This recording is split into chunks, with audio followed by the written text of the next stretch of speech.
Hello students, today I am going to explain you your new chapter Basic Geometry, and this is your exercise 12.1. I am just dictating the points of questions, then you solve these questions by yourself.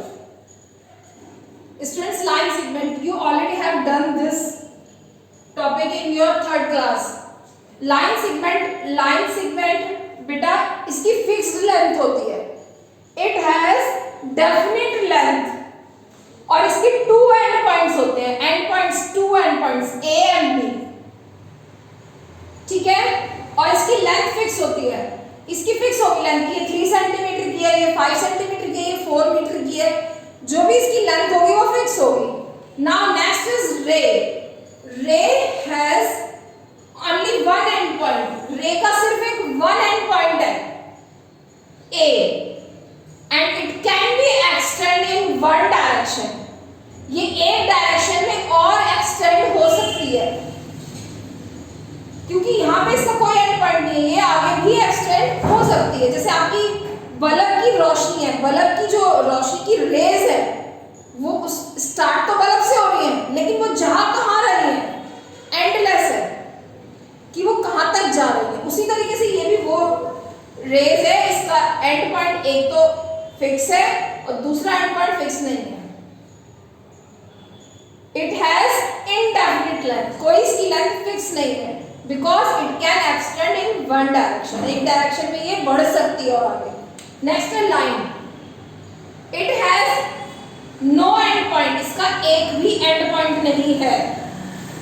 It has no end point, एक भी point नहीं है इसका, and it has indefinite length, इसकी length fix है। Indefinite means fix नहीं है, definite means fix है, ठीक है। इनके सिंबल भी होते हैं बेटा। अगर मैं इस लाइन सेगमेंट का नाम बोलूं तो कैसे लिखेंगे हम इसको, देखिए ए बी, और इसके ऊपर हम ऐसे लाइन बनाएंगे। इट मींस ये ए बी क्या है, ये भी एक लाइन सेगमेंट है। अगर मैं लिख दूं, इसका भी हम नाम दे सकते हैं ए बी, ये सारे देखो ए बी ही हैं, लेकिन अगर मैं इनका नेम लिखूंगी तो हमें कैसे पता चलेगा कि कौन सी लाइन है, कौन सी रे है। तो हम इस ए बी को कैसे लिखेंगे, ए बी, उसके ऊपर छोटा सा यही साइन बनाएंगे। लाइन को कैसे लिखेंगे, ए बी, और यही छोटा सा साइन बनाएंगे ऐसे। ये इसका सिंबल है। हमें ये पता चल रहा है कि ए बी किसका नाम है, एक लाइन सेगमेंट का नाम है। ए बी किसका नाम है, एक रे का नाम है।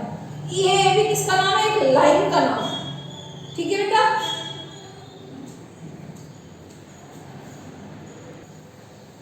स्टूडेंट्स, ये तो आपको पता होगा, this is your horizontal vertical line, ये एक वर्टिकल लाइन है।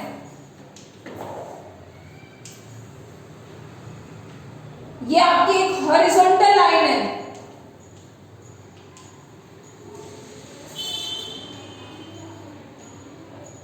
ये आपकी कर्व्ड लाइन है।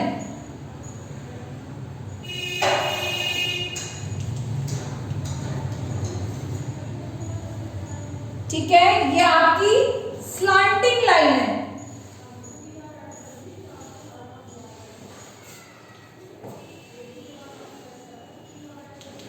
ये 4 टाइप्स ऑफ लाइंस है बेटा। वर्टिकल लाइन इस तरीके से होती है, और फिर आपकी हॉरिजॉन्टल लाइन, कर्व्ड लाइन, ये आपकी स्लांटिंग लाइन है, ठीक है। And you know that students, line, I am repeating, line can be extend in both the directions, ठीक है। Now come to the exercise 12.2 students. Now this is your exercise 12.2। ये बेटा एक एंगल बना हुआ है आपका, इस एंगल का नाम क्या है, एंगल पी क्यू आर, इसका नाम क्या है, what is the name of this angle, angle P Q are. अच्छा, एंगल क्या होता है, what is angle, angle students, when two rays have a common end points, जब किसी दो रेस का एक कॉमन एंड पॉइंट होता है, then they form an angle. कोई भी रेज अगर किसी एक ही पॉइंट पे ज्वाइन हो जाती हैं, मिल जाती हैं, उनका एक ही कॉमन एंड पॉइंट होता है, then they formed an angle. ठीक है बेटा, तो यही है इसमें इन दोनों line, you can say line segment, line you can say line और यू कैन से रे।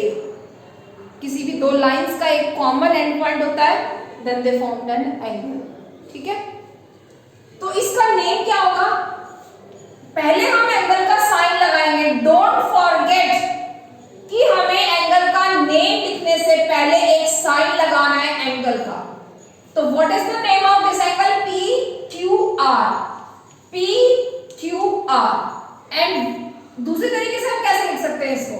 हमने अभी क्या लिखा? P Q R. दूसरा मेथड क्या हो गया? R Q P. एक मेथड हो गया पी क्यू आर, दूसरा मेथड हो गया R Q P. R Q P किसी भी तरीके से हम लिख सकते हैं। Vertex, students, vertex means corner. Vertex means corner. तो इस एंगल का कॉर्नर कहां है? यहां पे।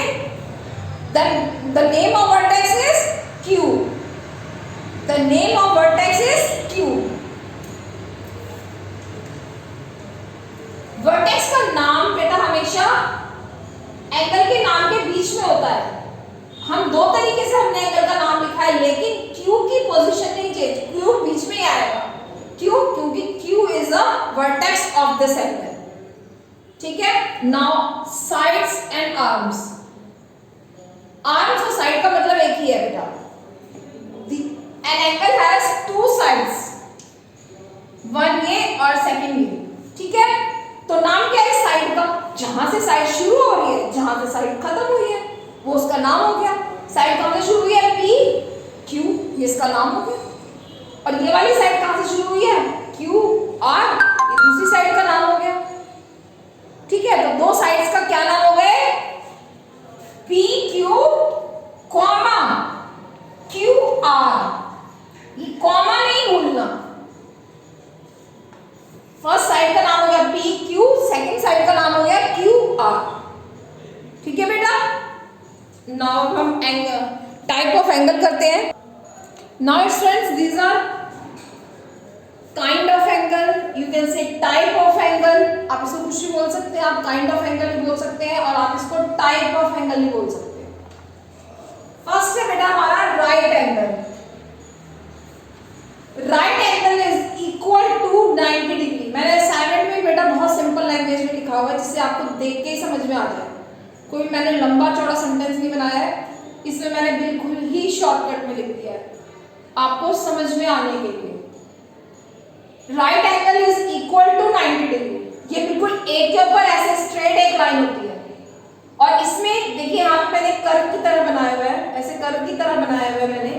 लेकिन जो राइट एंगल होता है उसमें यहाँ पे एक बॉक्स बनता है, मींस ये एक राइट एंगल है, ये 90 डिग्री एंगल है।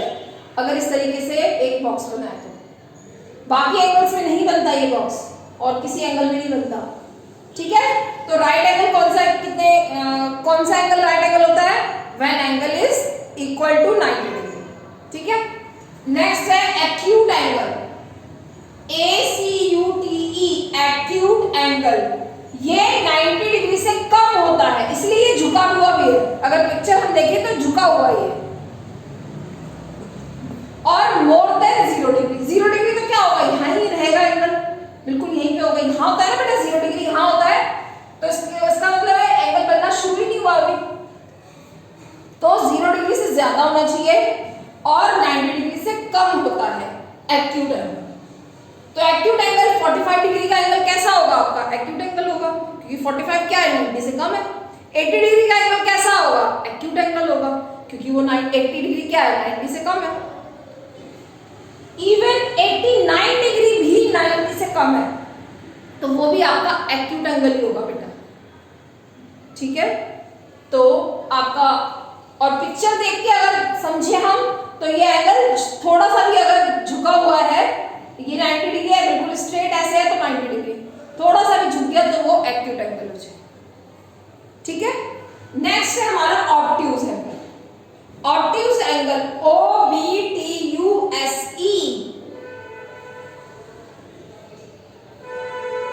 Obtuse angle is more than 90 degree, 90 degree से और ज्यादा होता है। ऐसे अब बना रहे तो आप ऐसे ऐसे एंगल बढ़ रहे हैं, ऐसे ऐसे करके, तो ऑब्ट्यूज एंगल 90 डिग्री से ज्यादा होता है और 180 डिग्री से कम होता है। 180 डिग्री यहाँ पे आता है बेटा, आप जब डी से एंगल बनाएंगे तो यहाँ पे आपके डी में 180 डिग्री होगा और इस साइड आपके सी में डिग्री होगा।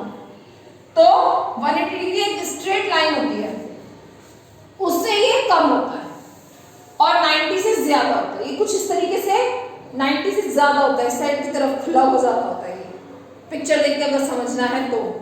और वैसे मोर देन 90 डिग्री है मतलब 90 डिग्री से ज्यादा।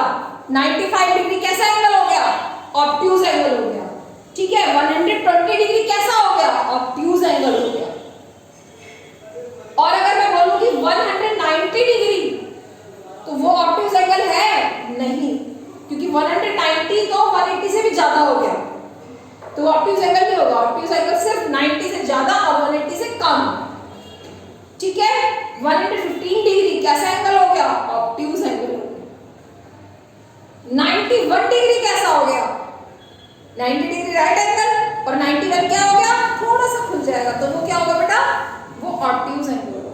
ठीक है, नेक्स्ट है आपका straight angle. Straight angle is equal to 180 degree. अगर 180 डिग्री का एंगल है then it is an straight angle.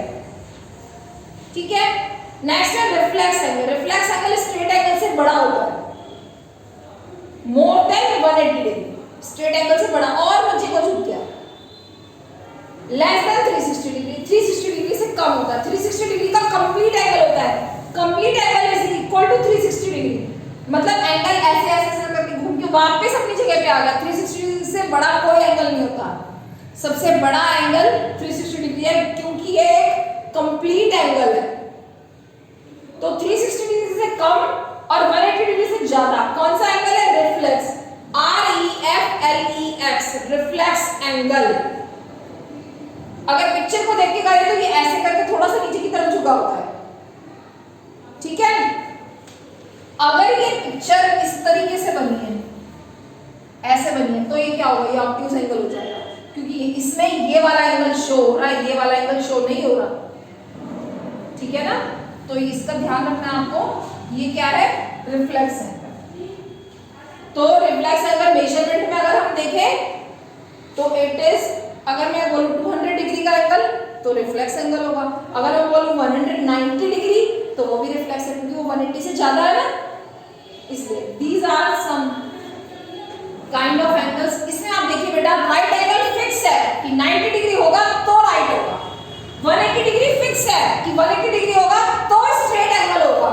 Complete angle fix है कि अगर 360 डिग्री का होगा एंगल, 360 डिग्री का होगा तभी आपका कंप्लीट एंगल होगा, वरना नहीं। 360 डिग्री का नहीं है तो वो कंप्लीट एंगल नहीं होगा। ठीक है, तो आपका ये 3 एंगल जो है वो आपके फिक्स हैं। कौन कौन से 3 angle? Right angle, straight angle and complete angle. ये आपके फिक्स हैं कि ये आपके 360 डिग्री के होगा तो कंप्लीट होगा, और 90 डिग्री का होगा तो राइट एंगल होगा। ये आपका फिक्स है। ठीक है स्टूडेंट्स, और आपको 90 डिग्री है तो कंप्लीट है, सॉरी राइट एंगल हो जाएगा।